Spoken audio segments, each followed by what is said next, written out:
Happy pregnancy series week 21. இப்போ உங்கள் baby 27.4 லென்த்தும் 400 gram வெயிட்டில் பார்க்குறதுக்கு வெள்ளரிக்கா சைஸில் இருப்பாங்க. உங்கள் லிட்டில் ஒன் மூமெண்ட்ஸ் எல்லாமே பர்பஸ்ஃபுல்லாக ட்ரை பண்ணி ப்ராக்டிஸ் பண்ணிகிட்ருக்காங்க.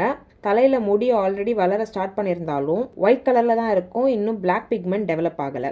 உங்கள் பேபியோட ஸ்கின் லூஸாக சுருக்கமாக ரொம்ப சாஃப்டாக இருக்கும். உங்கள் பேபி இந்த வீக் கன்சுமெட்டை ஸ்டார்ட் பண்ணிட்டாங்க. உங்கள் யூட்ரஸ் எக்ஸ்பேண்ட் ஆகிட்டே இருக்குது. இப்போ உங்கள் தொப்புள் ஹைட்டுக்கு வந்துருச்சு. காலில் கிராம்ஸ் வேறு ஸ்டார்ட் ஆகிருக்கும். அப்பப்போ கால் பிடிச்சிட்ட மாதிரி, நரம்பு இழுக்கிற மாதிரி இருக்கும். சிலருக்கு நிப்பிள்ஸ்ல இருந்து பிரெஸ்ட் மில்க் லீக் ஆகும். It's completely fine. உங்கள் பாடி பிரெஸ்ட் ஃபீடிங்க்கு ப்ரிப்பேர் ஆகிட்டு இருக்கு. ஸ்ட்ரெச் மார்க்ஸ் அதிகமானால் லோஷன்ஸ் அப்ளை பண்ணுங்கள். இரிட்டேஷன் கம்மியாகும். ஸ்க்ராட்ச் பண்ணால் அதிகமாக பெர்மனன்ட் மார்க்ஸ் வந்துடும். எக்ஸ்ட்ரா வெயிட் இருக்கிறதுனால ஹீல்ஸ் யூஸ் பண்ணுறதை அவாய்ட் பண்ணிட்டு ஃப்ளாட்ஸ்க்கு ஷிஃப்ட் ஆகுங்க.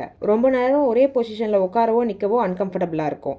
நீங்கள் சாப்பிட்ற ஃபுட்ஸ் அண்ட் ஸ்நாக்ஸ் எல்லாமே கேலரிஸ் கொடுக்காம நியூட்ரிஷன் கொடுக்குதான்னு ட்ராக் பண்ணிக்கோங்க. Enjoy your week 21 of pregnancy.